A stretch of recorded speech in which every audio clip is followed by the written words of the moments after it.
All right, good morning, everyone. Welcome to the White House and welcome to the launch of USAID's Gender Equality and Female Empowerment Policy.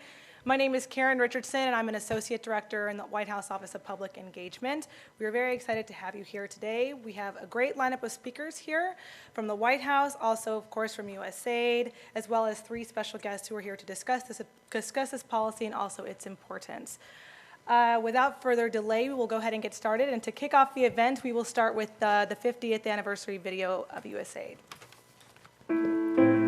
Today, we seek to move beyond the accomplishments of the past, to establish the principle that all the people are entitled to a decent way of life. This is the most demanding goal of all. We have made a good start on our journey, but we have still a long way to go. The conquest of poverty is as difficult, if not more difficult, than the conquest of outer space. And we can expect moments of frustration and disappointment. But we have no doubt about the outcome. For all history shows that the effort to win progress represents the most determined and steadfast aspirations of man. Our problems are man-made, therefore they can be solved by man. For in the final analysis, our most basic common link is that we all inhabit this small planet. We all breathe the same air. We all cherish our children's futures. And we are all mortal.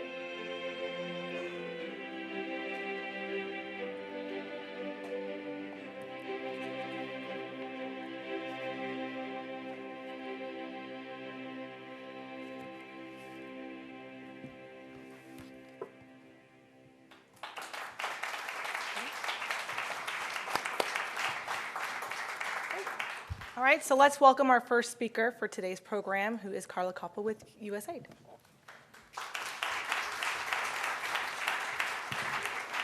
Good morning, everyone. It's wonderful to be here with so many close friends, allies, and colleagues. I am actually not speaking, but I have the distinct honor of introducing Gail Smith. And Gail is Special Assistant to the President and Senior Director at the White House National Security Council, who leads work on development and humanitarian issues. She has spent a lot of time in the field, and so it's really a privilege to work with her. She was a reporter, and her first job was with AID, making her, I think, a well-placed mole for the U.S. Agency for International Development. She is also a total rock star, and the reason why we're all gathered here today. And so, Gail, please come in and inaugurate this wonderful day.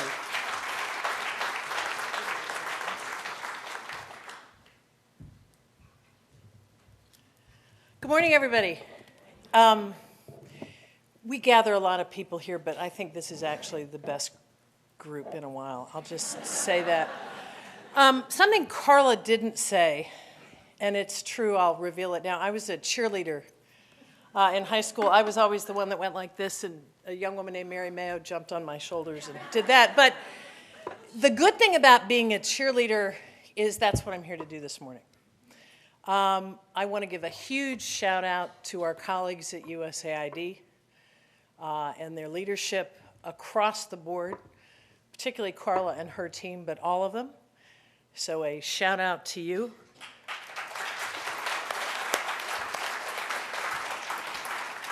I also want to give a shout out to a couple of other people. You know, you've started to arrive on gender policy when some of your best champions are not women. So I want to give a shout out to Don Steinberg.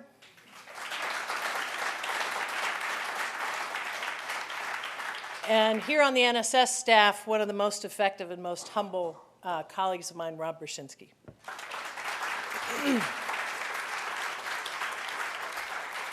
So I have the pleasure oftentimes of doing these events, and one of the things that's great is that we're doing more and more of them with and about USAID. In the President's Global Development Policy, one of the things we said we wanted to do was strengthen USAID and help it get to the cutting edge of development. I think it's arrived. A couple of weeks ago, we did an event on innovation. Today, we're here to celebrate and roll out a gender policy that is so much more than a piece of paper or a checking the box. It's the product of an incredibly rigorous, thoughtful exercise about the issues, about the world, about how the agency works, and it is and will be a complete and total game changer for the agency and I think for our government.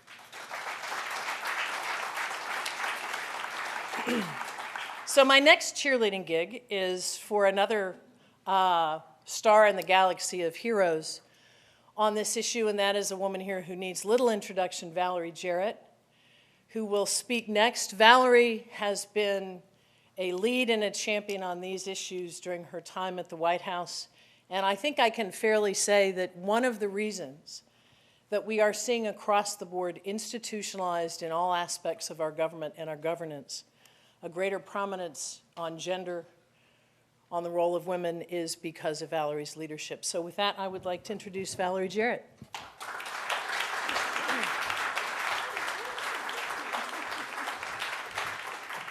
Well, good morning, everybody. How are you? Good. Welcome to the White House. We're just delighted to have you here as we kick off this very important initiative. It's great to see you, Administrator Shaw. Thanks for being here. And thank you, Gail, for the introduction and for all the terrific work that you do. You're an enormous advocate. You can feel her passion and excitement, and I know that it's one that is shared by everybody who's here today. Today's March 1st, beginning of Women's History Month, and the President issued a proclamation this morning. And I just wanted to read you an important line of it. He says that while we have made great strides towards equality, we can't rest until our mothers, sisters, and daughters assume their rightful place as full participants in a secure, prosperous, and just society. I don't think it gets much better than that. That kind of sums up everything we're trying to do, right? So as chair of the White House Council on Women and Girls, I'm very excited about this initiative, and I've had a great week. I started the week a little earlier addressing an enormous consortium of women and a few good men from around the world, 96 countries, over 1,500 people focusing on women and violence and what we're going to do together. And it was a combination of government representatives, civil society, the private sector, all focusing on tackling violence against women. And as we in this country are focusing on the reauthorization of the Violence Against Women Act, it was a perfect time, and the energy in that room was tremendous. And then the next day I went to New York and I spoke at the UN conference on the Commission on the Status of Women, and I talked about women in politics and how important it is for us to have diversity. We make better decisions, I think, when there are women in government, and it was exciting as well. And so now you guys are all here, and I just want to tell you how important we think this initiative is going to be and how thrilled we are to be able to have you here to work on it together. So I'm going to turn it back, I think, to Gail. Is that right? You're coming up next. Or tell me what, I can turn it over to whoever you want to turn it over to, but turn it over I will. So I just wanted to stop in and just thank you for everything you do each and every day and tell you how delighted we are to have you at the White House. So thanks again. Someone else? Don't forget your glasses. Yeah, well, that's the reason I said I'll come back up, because I forgot my glasses and I can't see who's supposed to do what next. Very briefly, the other really fun thing I get to do is introduce Raj Shah, and I will not do to him what I did to him a couple weeks ago. But I will. We had an event for innovation, and I traveled to East Africa with Raj and Dr. Biden and Senator Frist and others. We were trying to give visibility to the famine and drought in the Horn of Africa. And Raj is a leader on innovation in all ways, and never have I seen anyone get so excited about micronutrients. And he gets really, really, really excited, and particularly when they are in orange flesh sweet potatoes. So I introduced him as my friend and colleague, Mr. Sweet Potato Head. But before I do that to him again, let me just say one thing. That spirit of innovation translates into building on the best that USAID has ever been, but also bringing to it the modernity, the new ideas, the institutionalization of change that we're seeing in this policy. So while he is always and will be, to me, Mr. Sweet Potato Head, I'd like to introduce my friend and a real leader of change, Dr. Raj Shah.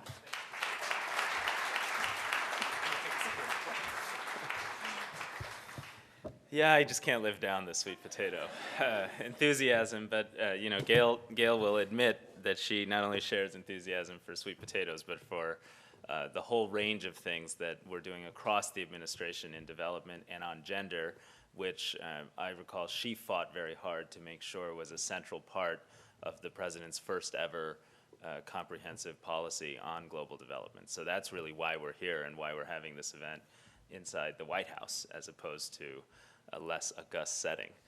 So I also want to thank Minister Cassell, who's here from Liberia, whose lead and partnership we're so eager to follow and continue to have, and to thank Mohammed Al-Aryan, who will speak later.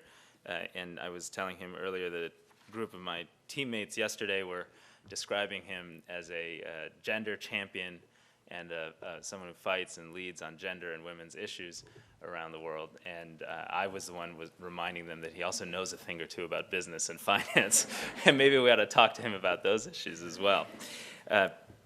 You know, I'm really excited to be here, and we're only here today because of Don Steinberg and the team, Carla Coppell, and our whole group that came together, Karen Groen, Alexi Panahal, I just look around, I could name half the room, for working together over the course of a year to put together a really specific and concrete policy that will lead to some specific changes. So I'd like to talk to you, others will describe sort of the details of this. I'd just like to talk to you a little bit about what we hope to do. You know, this policy is an update, you won't even believe this, it's the first time in 30 years that the US government is updating and issuing a formal approach to gender in development.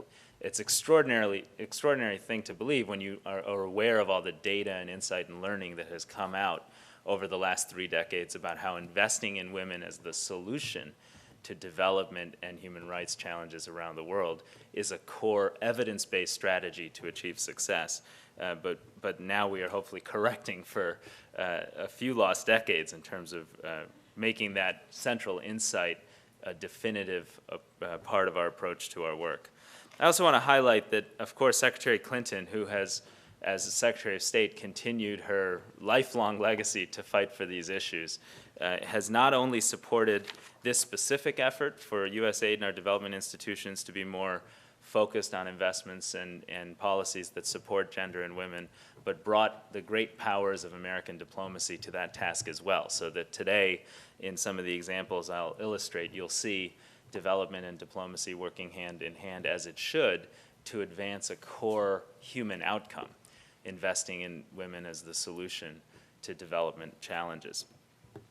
In agriculture, women make up more than 40% of total labor, and in sub-Saharan Africa, more than 70%, as you can see from the slide, but really represent somewhere between 3 and 20% of landholders. And the inequities are even greater when you look at access to capital, access to great new technologies like orange flesh sweet potatoes and hybrid seeds and other tools that can have the power to be transformational. In Africa, women-owned enterprises make up as little as 10% of all businesses, and in South Asia, only 3%. And despite being half the global population, women comprise less than 20% of the world's legislative positions. Now, if we can erase these inequities and invest in women and girls as the solution to the challenges we face, we know from decades of data and analysis that we can unlock transformation and improvement at scale.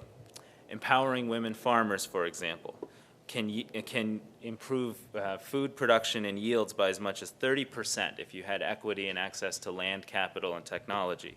And that would lead to enough food to feed an additional 150 million people. By empowering women entrepreneurs, we know from data and evidence that we can raise per capita income by as much as 14% in countries like the Philippines and Indonesia. And by ensuring that women are well represented in parliaments and peace negotiations and reconciliation processes, we can continue to ensure there's space for human rights and equity at some of the most sensitive moments as countries, societies evolve past conflict. And we can lay the groundwork for effective development investments in areas like girls' education and girls' access to health, which we know pays big dividends, perhaps bigger than any other such investments over decades. So today's new policy launch is really about these very concrete and very significant steps forward in our thinking, our understanding, our planning, and our policymaking. We will, instead of seeing women simply as beneficiaries of programs, the policy makes sure that it is clear that we see women and all of our partners see women and invest in women as the change agents that bring about that new era of entrepreneurship, of leadership, of peace processes, and of basic access to fundamental human rights. We'll be expanding our investments in those types of specific areas, but this is really not about identifying and creating funds that support various quote-unquote gender issues. This is much more fundamentally about ensuring that everything we do has a strong focus on gender outcomes, outcomes for women. And we do this really by focusing on measurement, data, and accountability.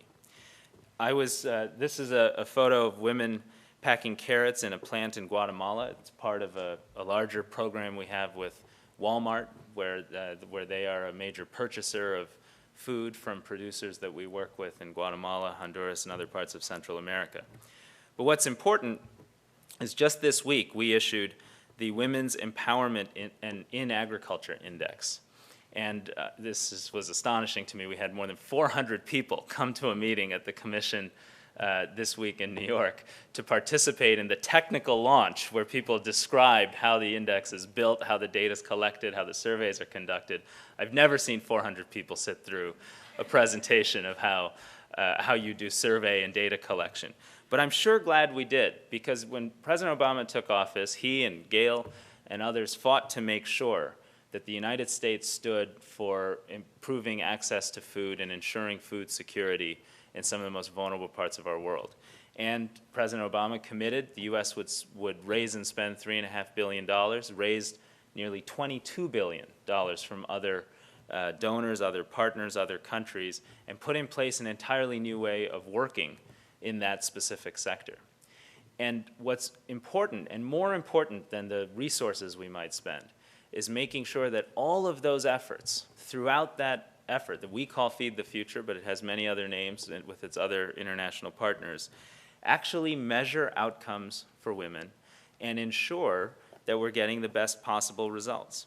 So this index helps us measure women's incomes relative to men's incomes, helps us assess women's leadership in positions like roles in marketing boards, in local farmer cooperatives, women's access to credit and farm implements and tools. And it is a bit complex, but it is comprehensive in its ability to identify whether this big push that country leaders, companies, local civil society groups, and farmers are all making together to end hunger once and for all is actually seriously prioritizing and helping women as the central solution. And that really is a different way of working, insisting that we measure these things, insisting that we invest in data collection, insisting that we report on that, and making adjustments to ensure that we perform better on the things we care about is what this policy is all about. So while agriculture is a great example of the policy in action, there are a number of other areas. We've invested with a group called the Mobile Operations Association around the world that's designed to really cut in half the mobile phone gender gap, which is estimated to be 300 million women who otherwise would have access to mobile phones and currently don't. We know that that's a fundamentally empowering technology and one that connects people to the global and local economy in a way that's just different than it was 10 or 20 years ago. So that's a priority. We've issued a new policy to counter trafficking in persons around the world and to use new partnerships with partners like MTV or anyone else who has access to at-risk communities to make sure that we're building the systems that help to protect women and girls around the world. And in places like Afghanistan, we're working with Dr. Soraya Dalil. This is a photograph of Dr. Dalil. We've been working with Dr. Dalil for years, and even when she is now the acting Minister of Health for Afghanistan, and has just overseen the release of a report that shows that Afghanistan has had the single greatest reductions in maternal mortality of any country in the world over the last 9 years. And that's happened in part because of her great leadership and her insistence that we train nurse midwives and that we provide basic health services with a focus and a preference to reaching women first, even when that was extraordinarily controversial 8, 9, 10 years ago, when it was literally illegal to put in place a program like that. She did it in a covert manner at the time, and now in a manner that is accepted as delivering the biggest results. I'd like to conclude just by highlighting a few of our colleagues that I think are doing phenomenal things we can all learn from. In Benin, Cynthia Taha, a USAID partner, is a member of our team, is widely recognized as an expert in the field of gender and empowerment. And just to give you a sense of what's possible when our folks prioritize these issues and work on it, she's worked closely with local NGOs to draft a new law to protect victims of gender-based violence. And together with support from the State Department and her ambassador, she sent the law, they worked to make sure the law was presented before the Benin National Assembly. And she created a network of mothers' associations to get and keep girls in school. They started in 36 schools. Today, the network they created includes 1,300 associations across the country. In Colombia, Michelle Gutman is leading the effort to ensure we are effectively addressing gender issues across all of our work, including expanding access to justice for rural women involved in land conflicts and land restitution for women survivors of conflict. Thanks to Michelle's efforts, USAID Colombia signed a new gender integration mission order, one of the very first missions to do so, that will ensure that operationally we make sure that we put this policy in practice in everything we do. I share those two examples to conclude because ultimately policies are wonderful, but they're just policies. It's the commitment of people to take it seriously, to make it work, to ensure that it leads to change at scale in the context of how we operationalize our mission that makes the biggest difference in this work. And as I look around this room, everyone here has been extraordinarily committed to that task. So I urge you forward. We're committed to standing with you and behind you and ensuring your success. And as you can see from the setting, from Gail's leadership, from Valerie coming here, and from the comments that the President made this morning, this is not just one institution of government making this commitment. This is an entire administration led by a President who cares deeply in leading these outcomes. Thank you. Back to you, Gail.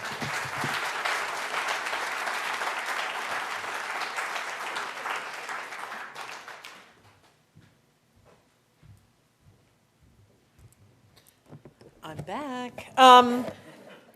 So we have a room filled with leaders. It's been great to see all of you here, and everybody here is a champion in this area. It's my pleasure now to introduce 3 and then 2 more who are extraordinary leaders in their fields. And what we're going to do is ask each of the 3 to speak briefly, and then they'll be joined on the stage by Deputy Administrator Steinberg and Carla Capellan. Will have a brief Q&A session. And what I will do with your indulgence is introduce all 3 at once. Raj mentioned and placed real significance on this notion of data collection and tracking what we do and really looking at outcomes and being honest and forthright with ourselves about saying all the right things, but then actually testing ourselves to see if we're doing it. The importance of research with respect to the rights and empowerment of women, to the elevation of gender policy, is something that no one has championed more than Geeta Rao Gupta in her time at ICRW. Geeta built and left in place an extraordinary institution that to this day is a leader in the field. She is now the Deputy Executive Director of UNICEF, and taking all of those skills and those insights really to the global level in an institution which I think we all know is one of the most powerful in the world in terms of impacting and empowering the lives of women and girls. We then have Mohammed Al-Aryan, who is someone I have always, you don't know this, but I have always admired greatly, hoped that if I ever had a direct conversation with him, my ability to fake it on things financial and economic would not let me down. But who, as Raj importantly points out, is also a leader on gender policy, and how it works and what it means. So he brings to it a set of skills that are extraordinary and I think arguably give us some of the force multipliers we need when you bring those two skill sets together. So we'll then hear from Mohammed. And then we'll hear from somebody who you want to talk about talking the talk and walking the walk, is the newly appointed Minister for Gender in Development in Liberia. And Valerie Jarrett said that she had spoken in New York about the importance of women in politics. I think Liberia is a country that teaches us every day about not only the importance of women in politics, but the importance of women in peacemaking and the importance of women in development. It's a country that I think, for many of us who watched and tried to help as it went through some of the greatest brutality we have seen on earth, gives us joy and confidence and insight and a bit of an education every day with what it is doing now. So we'll hear from the minister next. After that, I'd like to ask each of our three speakers to then take a seat on the stage, and then they will be joined by Don and Carla, and we will proceed with our panel. So Gita, if I can ask you to kick us off. Thanks.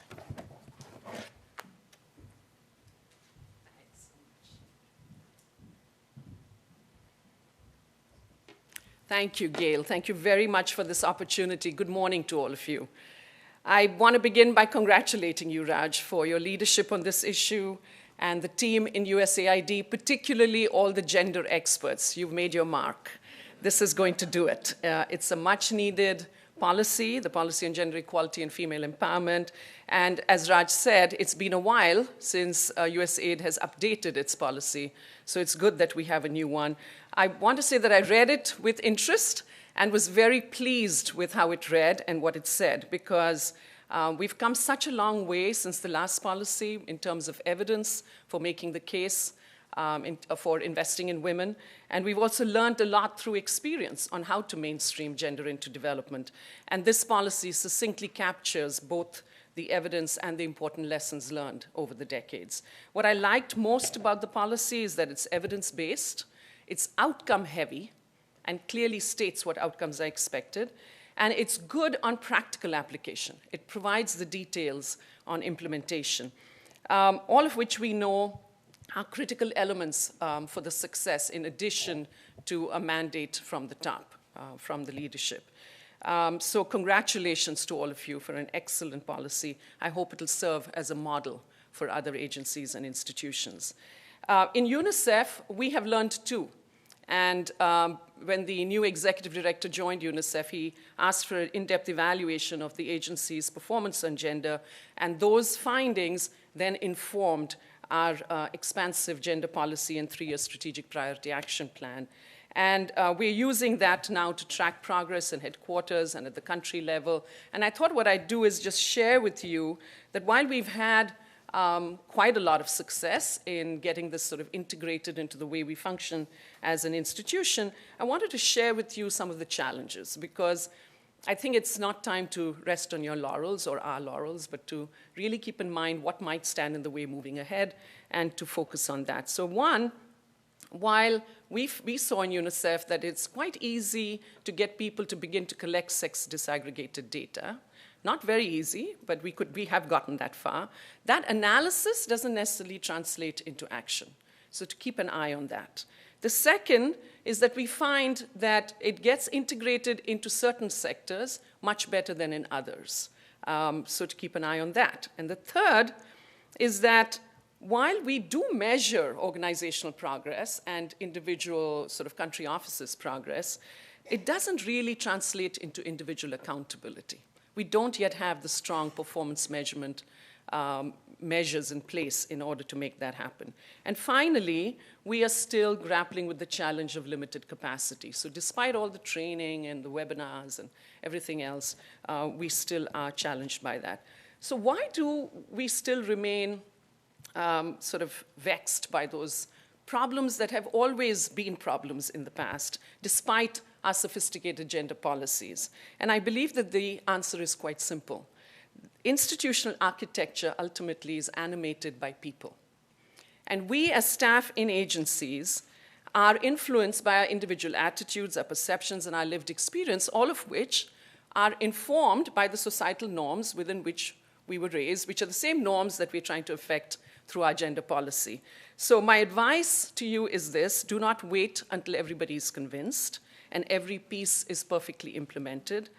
Promote gender wherever you see an opportunity, because to be opportunistic is to be strategic. And don't promote gender for gender's sake. Make the case in terms of stronger and more sustainable development outcomes for women, men, children, boys, girls, families, communities. I've seen firsthand how inattention to gender contributes to poor program outcomes. I had the pleasure of running a Women in AIDS program many years ago. And I remember at the beginning of that program seeing that the frustration in the community, the HIV prevention community, on why the HIV messaging on abstinence, on use of condoms, didn't produce results among women. Why was it that women were still getting infected? And the answer was quite simple. Condoms are not controlled by women. And to convince a man, a woman needs to have the leverage, the economic leverage, and the sense of physical safety and security in order to be able to do that. Unfortunately, we needed to conduct a whole research program and gather data from around the world in order to make that case. But once we made the case and had that backing of the evidence, it made a huge difference. So I share that example with you to tell you that this is not rocket science. This is a way of looking at the world. It's a perspective that we have to begin to adopt in order to see results. There's a legendary story that gets passed down intergenerationally at ICRW. And when you join, which is about USAID as it happens, where the Pakistan mission of USAID tasked ICRW quite a while ago with convincing a grantee to integrate a gender focus within their vocational training program. The complaint was that they put out this ad and only men join. And we said, well, why don't you do something about that and make it open to women as well? And we came back a few years later and they said, it's still men, it's the culture of the place, you know. Women just don't show up for vocational training programs.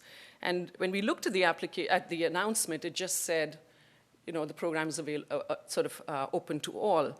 And when we said to them, perhaps that won't work in a culture where, yes, women have barriers of entry into such programs, why not say women are particularly encouraged to apply? And very soon after that, many women did apply. It wasn't an equal number, but the next generation of applicants was closer to that equality measure, and so on and so forth. So just to share with you that these are simple things, but to keep in mind that we are trying to reverse existing cultural norms. We're trying to reverse the way in which female and male responsibilities and roles are defined in a society. We are, in fact, through what we do, changing the sort of prevalent notion of masculinity and femininity. So as advocates for gender, we need to be strategic. We need to find the synergies between the goals of gender equality and other goals that our agencies pursue so that we translate each of the opportunities into a lesson on the far-reaching benefits of gender equality. And what I have learned is that nothing succeeds like success. So if we can demonstrate in practical terms how this can be done, and then celebrate that success right up to the top, so that the project manager or the program person who has implemented that program is lauded for his or her efforts in that way.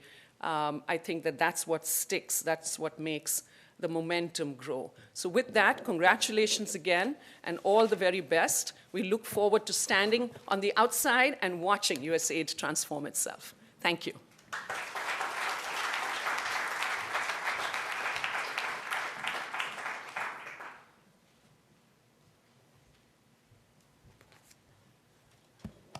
Good morning. Let me just start by saying how honored and thrilled I am to be here. And let me thank USAID, its leadership, Raj, Karen, others who have invited me. And let me also thank Gail and colleagues. I'm really thrilled to be here. I'm thrilled to be here for many reasons, one of which is I get to catch up with old friends. And I want to mention two in particular, because they've had a huge influence on me, Geeta and Caroline Atkinson, who works for Gail. I had the privilege of serving with both of them on the board of the International Center for Research on Women.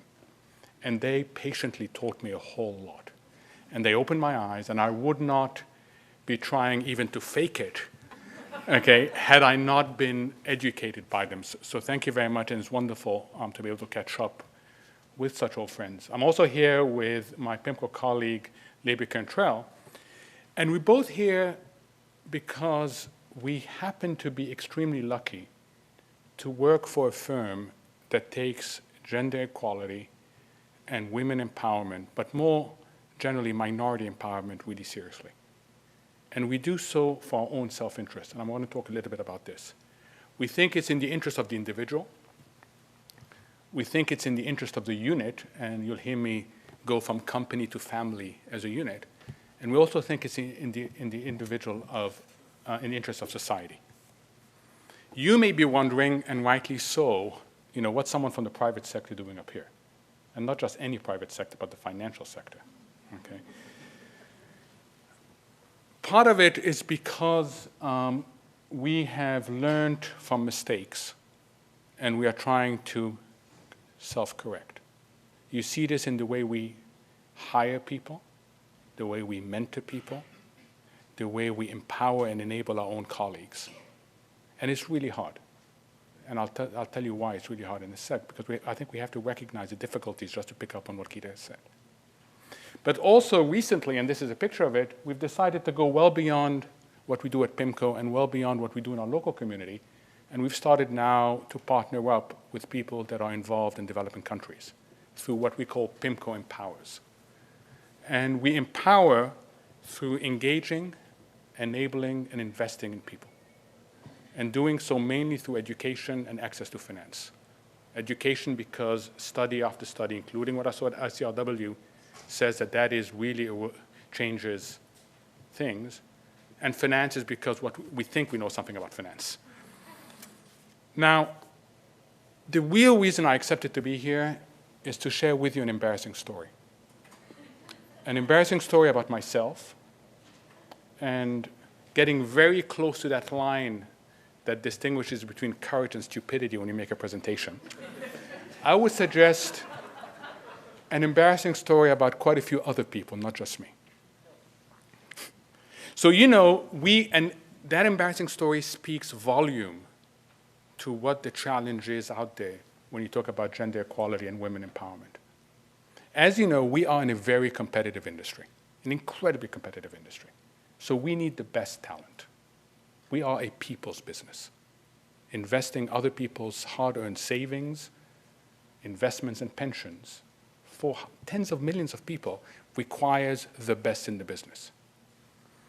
If you want the best in the business, then you create a completely level playing field that is merit-based. It's that simple. You don't care about gender. You don't care about culture. You don't care about educational pedigree. And you do not care about experience if you believe that by enabling these people, they will be the best. That's what we thought we were about. So imagine our surprise when, as part of our diversity effort, we went through a training on unconscious biases. Okay, so here we are, merit-based, driven, successful. We can't possibly have any unconscious biases. So we sat through a training of unconscious biases, bringing in experts. And we concluded unambiguously that we were subject and are subject to unconscious bias. And unconscious bias is most pronounced in gender and cultural issues. It's not that we're bad people. It is we've been wired a certain way. We've been exposed to certain experiences. The science that was shown to us was unambiguous. So much so, I was sitting with the analytics people. The analytics people think they are the best. Okay, they can't possibly be there subject to any unconscious biases. Midway through the presentation from this wonderful professor from Harvard who showed us experiment after experiment before telling us about the science, she said, I will leave this up here. For those of you who don't believe it, come up. And suddenly a line forms of the analytics people. Okay? So much was the resistance to this notion that we can be subject to unconscious bias. Now, unconscious bias means that whether we like it or not, we do suboptimal things. Now, take that reality, multiply it by a very, very large number, and that is what girls and women face in way too many developing countries. That is that reality.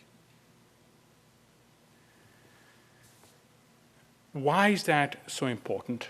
Why is it so important to recognize that we have a whole group of people that have not only to overcome unconscious biases, but to overcome overt and conscious biases? It's because that is a lose-lose-lose situation. It's a loss for the individual. And it's not just in terms of foregone opportunities. As I've learned, it's about domestic violence. It's about teenage pregnancy. It's about underage marriages. It's about malnutrition. It's about child mortality. And it's about deep poverty. The individual starts with massive headwinds against them. The family starts with massive headwinds against them. Empowering women is not about reducing men. It's about empowering families. And that's really important. And then imagine these societies where poverty is such a problem, how much they are giving up by this notion. What we've concluded is not that it need not be like this. It should not be like this. It should not be like this. And when you have something that need not be like this and should not be like this, that speaks to what USAID, what ICRW, what UNICEF is doing, which is a multi-year, multifaceted effort on research, education, advocacy, action, measurement, accountability, and mid-course correction. And it's a loop. And you keep on doing it over and over again because you're fighting both conscious and unconscious biases. Yes, it's about better access to education and health, finance, training. Yes, it's about fairer representation of women in both society and the political system. And it's about equal treatment under judicial law and also property rights. These are all issues that are out there. But it's much more than that. It's also about stronger families, healthier families, and stronger economy. And being a parent of an 8-year-old, I cannot tell you that just focusing on girls' access to education has such a huge return, not only to the individual, but also to society. In terms of offense, opening up opportunities, enabling, empowering, and in terms of defense, reducing the chance of teenage pregnancy, underage marriage, and domestic violence. So let me close by telling you again, we are very excited to be here. We admire what's being done. We are deeply encouraged that there are people taking a leadership role in this, and that we truly believe that just like at PIMCO, a small company, that for our world, moving towards greater gender equality and greater women empowerment and girls' empowerment is the way to unleash human excellence. That is the way to unleash human excellence. That is the way to help millions of people. That is the way to escape poverty and violence. And in a world that is starved for growth and jobs, the return is really high. Thank you very much.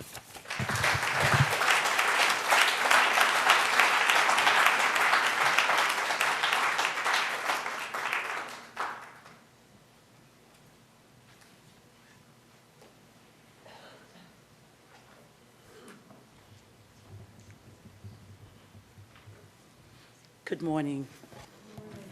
Well, I don't know if I can do as good as the last three speakers did, but I will try.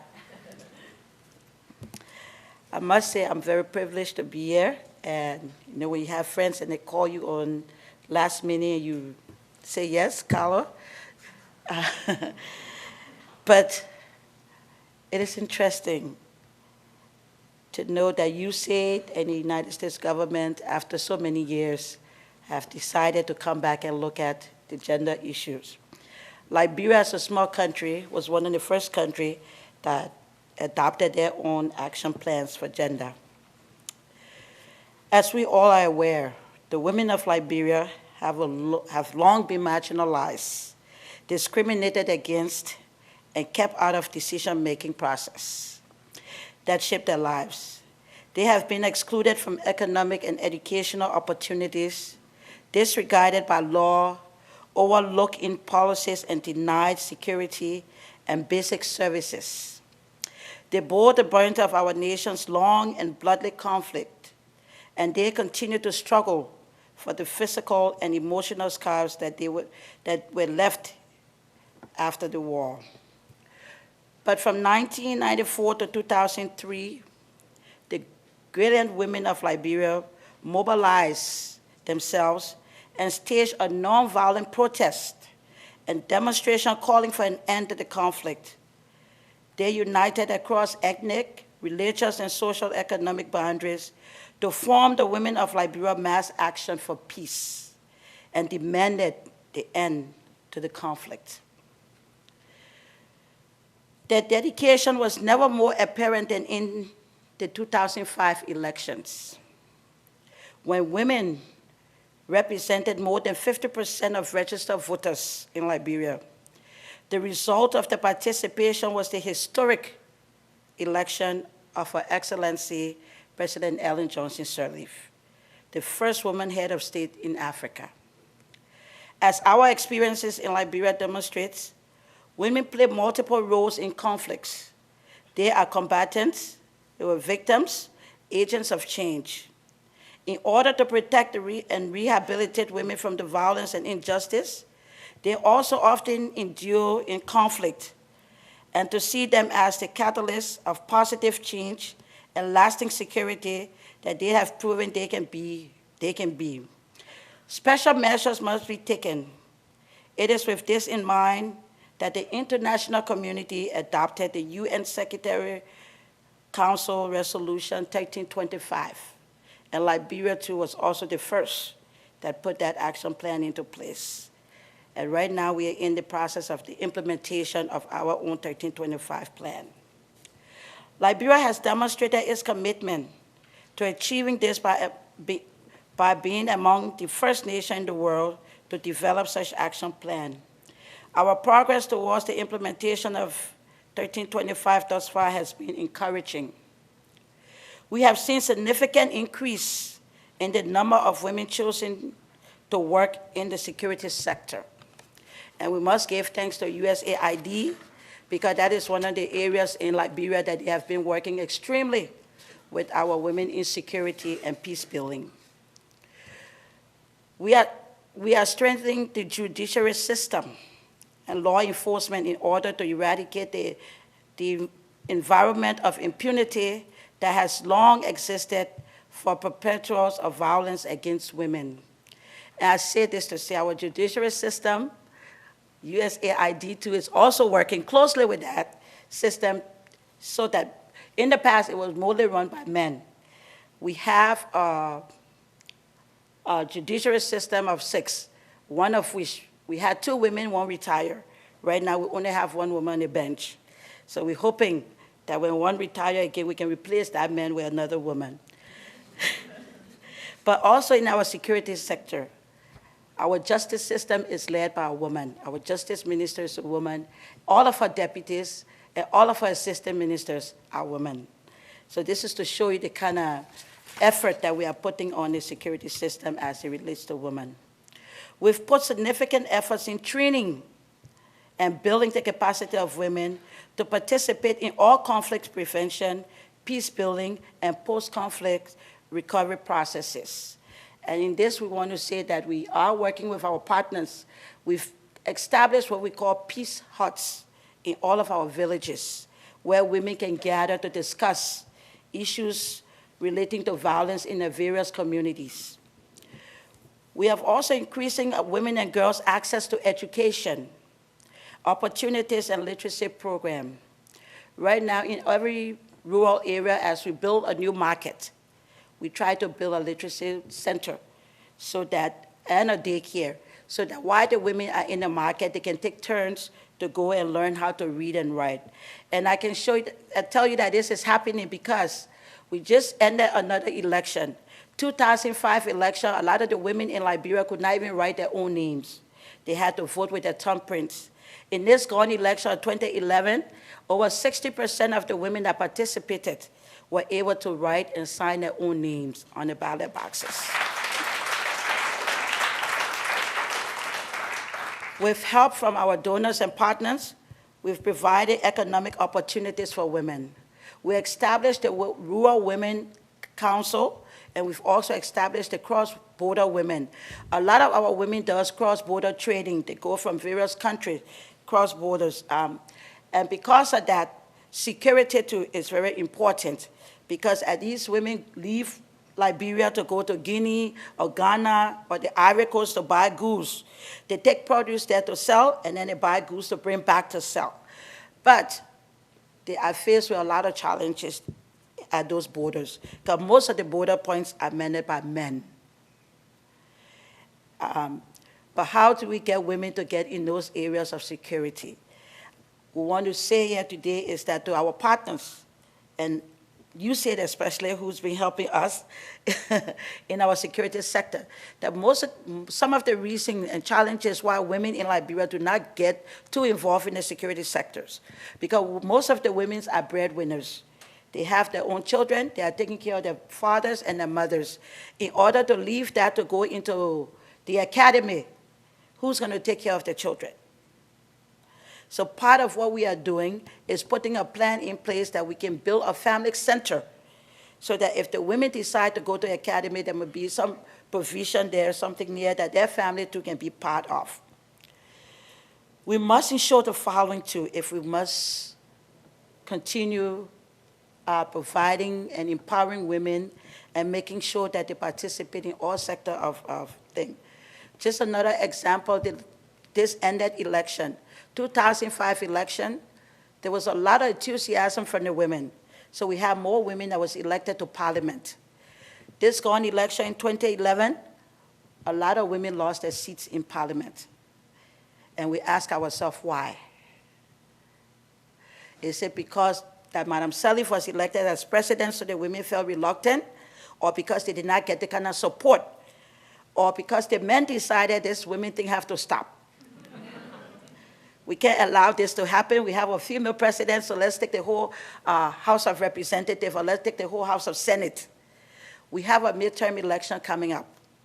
We are trying to encourage more women to identify qualified women that can participate in the midterm election so that they can get back that percentage that we had in the legislature as it relates to women gender.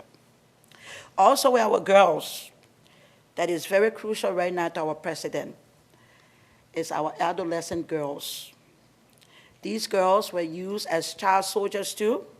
These girls were abused and still being abused. These girls have been exposed to substance abuses. One of what we are trying to do now is to get them off the streets. It's by establishing boarding schools, hostels for them, where we can take them off the streets and they can have somewhere to stay, their basic needs can be met, and they can be learning, getting the kind of education services that they need.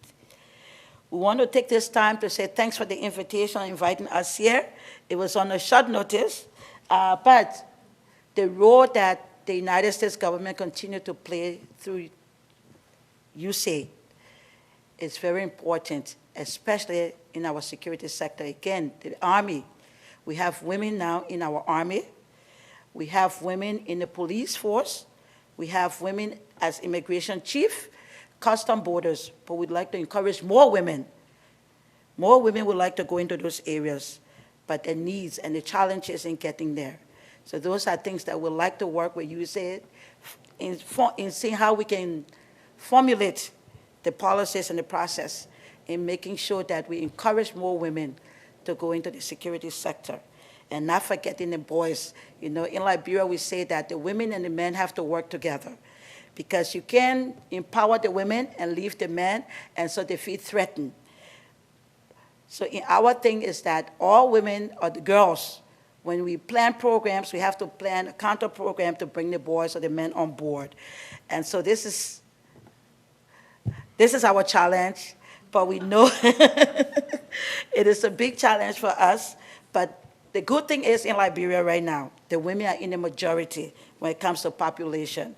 So we will only hope and pray that we see all of these strong supporters of women here, all of these men who are strong supporters of women, will continue to lend their voices and their support in the empowerment and improvement of the lives of women. Thank you.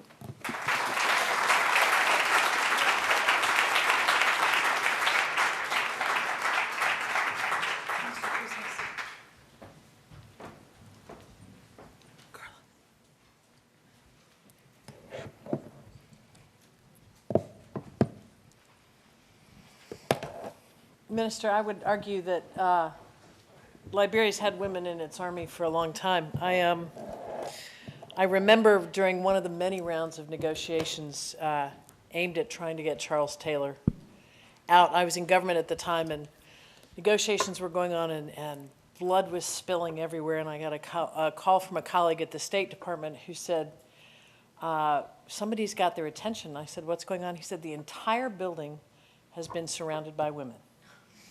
And it was a pivotal point in the negotiations, as I'm sure you recall. We now have some time for some Q&A with our women and our men. And I'd be happy to open up the floor. We've got microphones here. We don't have a lot of time, so I'd ask you to make your comments and questions brief, concise, cutting edge, to the point. But the floor is open. And if you just want to stand up or raise your hand, I will. Yeah, come on. This crowd is, I can't believe reticent. Yes, please go ahead. Hi, I'm Nora O'Connell from Save the Children. First, just want to say thank you, and what an exciting moment this is for all of us, and in particular for U.S. leadership. And my question is looking ahead to 2015 and the post-MDG agenda, and you look at the lessons from MDG 3 on gender equality and what's been achieved and what hasn't been achieved through that process. How do you think that this policy and this sort of advancement from the U.S. government will shape our position going into what comes next on the global agenda for women? Thank you. Good question. Gita, you want to start? Well, I think the question is more to the U.S. government on how the role that the U.S. government will take in making sure that this is, I'll tell you from UNICEF's perspective, we are playing a lead role in trying to keep these kinds of issues, the human issues, center stage in all of the discussions on the post-2015 agenda. Because we are a little nervous that they may get lost in the sort of jockeying for different interest groups.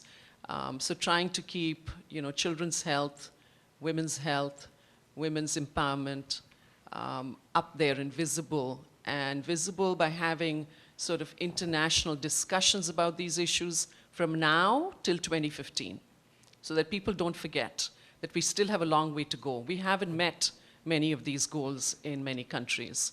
And so we need to take what we have learned from the progress we've made and translate them. So we are doing all that we can from UNICEF. I think one of the lessons that we've learned from this process is the need for a holistic approach.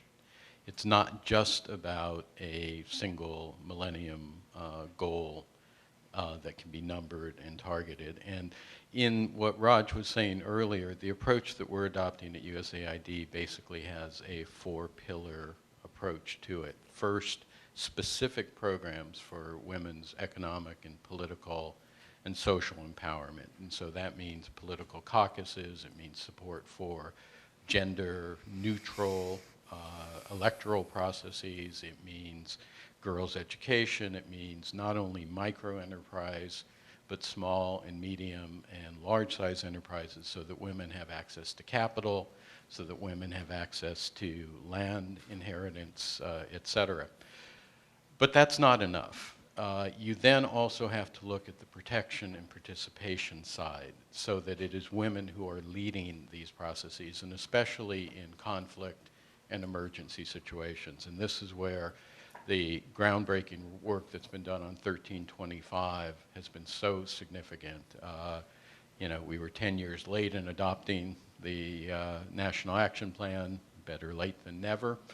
But it also means in that space focusing on issues related to amnesty during peace processes. It relates to the whole question of gender-based violence. It relates to domestic violence, trafficking, et cetera. Those factors have to be woven in. And then, as Raj has said, a third pillar is mainstreaming. And so we have to not only be establishing specific goals, but as we're doing the health and the education and the housing projects, to prioritize gender participation and engagement. And one of the important things about this policy is that it mandates specifically the equivalent of a gender impact statement in every policy that we're doing. In every program, we have to have a gender analysis in the first instance. There are only two analyses of its kind that we require. One is gender, one is environmental. And so that's a very important effort. And now we're going through the process of training our people to respond in that area. But finally, and this picks up on the points that were made before, we have to walk the walk in-house. We have looked at our system. We are doing fairly well on these issues, but we have biases in recruitment, in hiring, in promotion, in assignment processes, in mentoring, in separation policies, and we've got to get rid of those. And so we have a full-fledged process through our diversity executive council where we're trying to address those issues as well. Yes, take in the back. Yeah. No microphone. Sorry, no microphone. Let your voice be heard. Elaine Zuckerman of Gender Action. I greatly look forward to reading the new USAID policy, which I know is going to be terrific from everything that I heard. Besides the kinds of solutions to achieving greater gender equality that the various speakers have talked about, how do we get beyond the institutional barriers at institutions like USAID? For example, procurement practices that favor layers and layers of US contractors, which dilute the amount of funds that actually ever reach the promised beneficiaries, those women and girls. So this has been going on for years. These kinds of problems have plagued USAID for years. Does anybody have an answer about how the practices, the procurement and the other institutional practices can change? We have great policies and rhetoric. How do we get them? Drum roll, USAID, procurement reform. Well, we have a whole reform agenda called USAID Forward, and one component of that is our procurement reform process. And as the Deputy Administrator said, we're talking about walking the walk in-house. And so a key part of how we operationalize this and move this forward is getting language into contracts and devolving contracts and funding sources to increase the share that goes to governments abroad, partner governments, and to local non-governmental organizations. And there are two pieces to that. One is around the language that is in contracts and cooperative agreements and grants. The second is increasing the capacity and number of organizations on the ground able to cope with the US and other donor systems so that they can be eligible to receive those funds. And so there's been a concerted push. You can see in the most recent numbers the increases in funds accruing to local governments and local non-governmental organizations on the ground overall. And you can also see incremental improvements in the extent to which that includes female-led businesses and female-led non-governmental organizations. Ritu? Well, first, I mean, what can I say? We've been dreaming about this day and working towards it for many, many, many years. So huge, huge thank you. And really fantastic. Everything in the policy is extremely forward-thinking and transformative. So thank you very much. The question.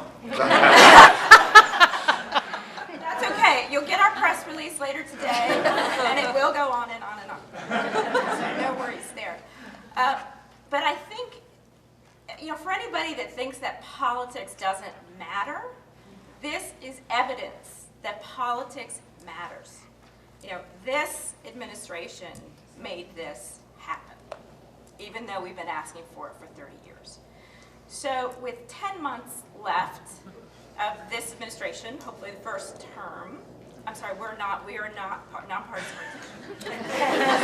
Get cut to the question, you'll be on a lot more solid ground for all of us. So what aspects of the gender policy, what are you doing over these next 10 months? Essentially burrow in the policy so that it can't be unwoven. Don? You've been in Remember all the of Hatch Act. Exactly. You've been in all of our meetings, so you understand exactly that these are the issues we're focused on. It's real easy to proceed when you've got Barack Obama as president and Hillary Clinton as Secretary of State, Valerie Jarrett, Gail Smith, Raj, Tina Chen, Milan Vivir. It's really easy. If we can't make success in that context, I don't see where we can.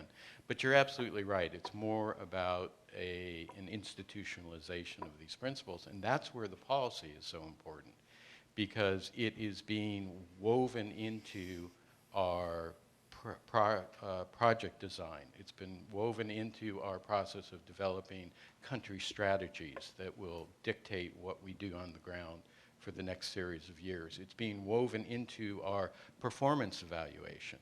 And I really appreciated the comment earlier about, the biases that occur during that process. But if you make explicit that unless you are empowering women, and let me say, it goes beyond women. It is all marginalized groups. So it's the LGBT community, it is disabled people, it is displaced populations, it's youth, it's ethnic minorities, it's indigenous people.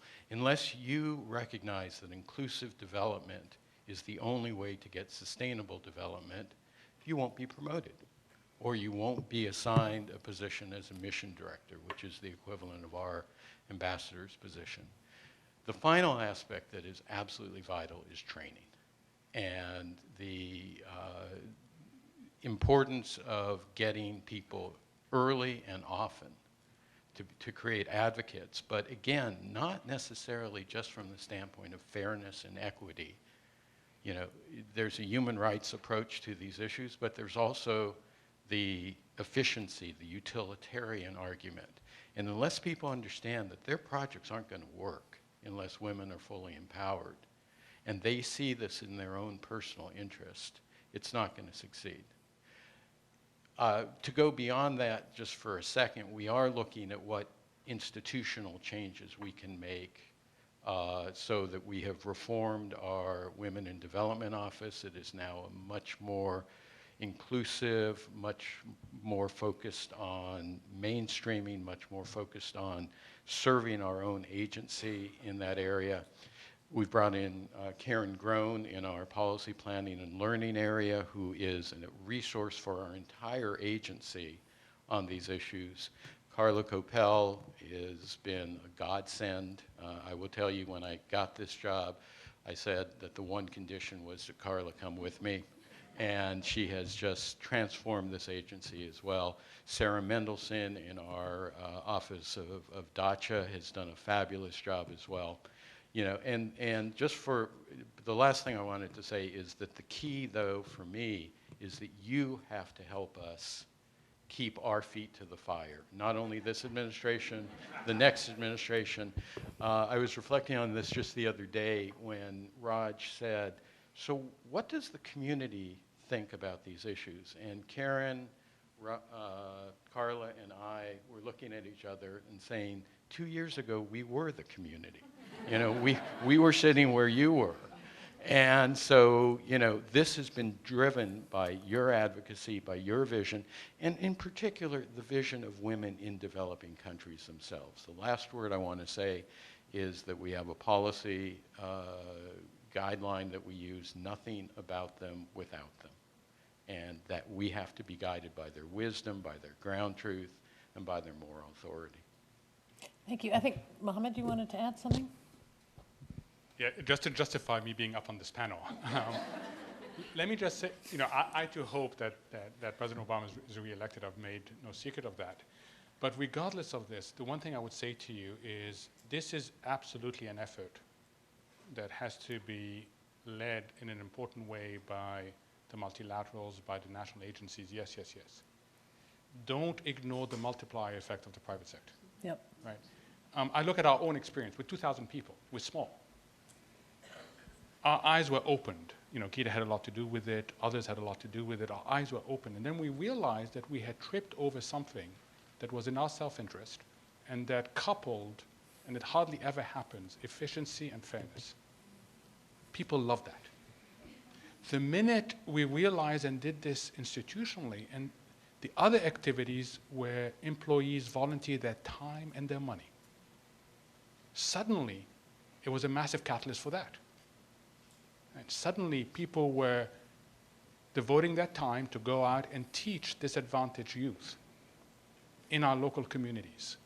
Suddenly people were giving money. Suddenly people were, yes, I'm going to take 4 months off work to go to Honduras, to go to Peru and help, right? So don't let the private sector off the hook, because the multiplier effects, and that is regardless of what administration is in place. Thank you, Mohammed. We're going to take one more question. I just want to do a small postscript to this that I think there are a lot of ways that this gets institutionalized over time. I think that part of what we all know is that development is an aspiration, but it's also a discipline. And the fact that this policy is tied to measurement and evidence. Evidence is hard to refute. You can be on different sides of a political issue, but we've all seen what's happened with girls' education, for example. I don't think that's in any political dispute. Anecdotally, I received an email from one of my predecessors here who said that he had hoped to be here today. He got caught up in the clearance system, which is something we do on a general level to people of all parties. It's really, I'm so sorry, it's hard to get in here sometimes. But said, we wish you all success. And so I think that there's a growing body of people in this city and in this country across the political spectrum, think tanks, NGOs, the private sector. Mohammed is absolutely right. And then on the flip side, we've got the Liberias. And so long as we as a government care about being responsive to people who are leading their own countries, I think we'll have some pretty great models to follow. I think we'll take the last question here in the front. I apologize that this is the last question. I will tell you that AID is shy about talking about this policy. They don't really care much about it. But I am extremely confident that their outreach will continue, and if folks want to come up afterwards and grab any of our speakers briefly. But this is not the end of this important dialogue. Let's take the last question right there. Thank you. My name is Aisha Diallo. I'm the Chief of Gender for the World Food Program based in Rome. I don't have a question. I have a single word: congratulations.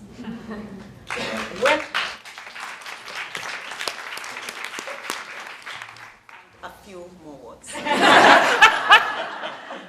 the reason why I'm saying this, when we were developing our own gender policy, which was approved in 2009, we looked to the USAID. I came here to Washington and had consultations with the team, including Karen Gowden, looking for their contributions, their inputs to our gender policy. When our policy was approved in 2009, I returned to work with them, to talk to them, and ask for their collaboration in implementing our policy. And the question then was, where is their gender policy? So today I'm proud to go back to the World Food Program, weaving this policy. Here is the policy. So thank you so much, congratulations, and look forward to working with you. But one final word. Institutional measures to ensure the implementation of this policy, which includes building capacities and accountability. And it's a discussion that we will have later on, because we are also looking to it. Thank you. I don't think anybody could have brought us to a close, though, as I say, I think you'll probably have a bit of a mob scene up here with our guests, and with my apologies, they're happy to be mobbed. I think we share in that congratulations, and I just want to say how proud I am of the U.S. Agency for International Development. It's one of the most important institutions that we have. I think we all know that over the years there's often been a concerted effort. I think there was one senator who said that consistently we have weakened USAID, then we all yell at it when it can't deliver. AID today is delivering. It's the leadership you've seen here today. It's the career men and women in the agency who have built this policy, who will put it in place, and who will make sure it delivers. So I would like to thank all of you for your help and your support and your continued partnership. I would like to thank our guests for coming all this way to be with us and for your help and support. And I would simply like to close thanking USAID for making us all very, very proud.